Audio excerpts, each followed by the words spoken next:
Alors, je vais vous parler en linguistique, mais pas seulement en linguistique, de la question de la dérivation. La dérivation fait référence à la matrice, quelque part, puisqu'on dérive d'une matrice.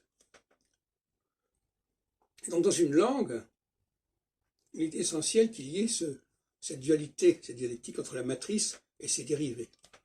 Alors, autant la matrice est-elle quelque chose de permanent, de constant, autant les dérivés, eux, peuvent prendre les formes les plus diverses et les plus imprévisibles. On peut s'amuser toujours à créer un nouveau dérivé. Par exemple, condition va donner conditionnalité, par exemple. Bon, on peut en rajouter comme ça indéfiniment en créant des nouveaux mots qui auront une sémantique un tout petit peu variée, nuancée, mais enfin bon, peu importe. Et alors il y a des langues où on a des dérivés, mais on n'a pas de matrice. Où on a des matrices, mais on n'a pas les dérivés correspondants. Et je pense évidemment à l'anglais. J'aurai deux exemples, le mot life et le mot end, E-N-D. Eh bien, en anglais, on a life, mais on a survive, survivre. On a life, mais on a vital. Donc on a une matrice qui ne correspond pas au point de départ, et on n'a pas le mot vie comme en français. Le mot vie n'existe pas. Alors en français, nous avons l'avantage d'avoir le vie, vital, survivre.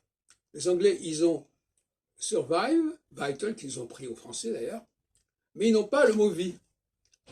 Et ils ont gardé le mot end, le mot life. Et pour end, c'est pareil. Ils ont end, mais ils ont aussi finish. Et final, c'est important, finally. Et bien final, c'est un dérivé de fin, mais le mot fin n'existe pas en anglais. Alors que nous, en français, on a fin, final, infiniment, etc. Donc, voilà une langue qui est complètement déconstruite par la force des choses et qui ne peut pas être reconstruite par elle-même, sinon en passant par le français. En fait, l'anglais, pour pouvoir retrouver sa cohérence, doit passer par le français. C'est pour ça que je l'ai déjà dit plusieurs fois, on ne peut pas enseigner l'anglais. À mon avis, il faut enseigner l'anglais et le français. Et dans les deux cas d'ailleurs. Parce que le français a également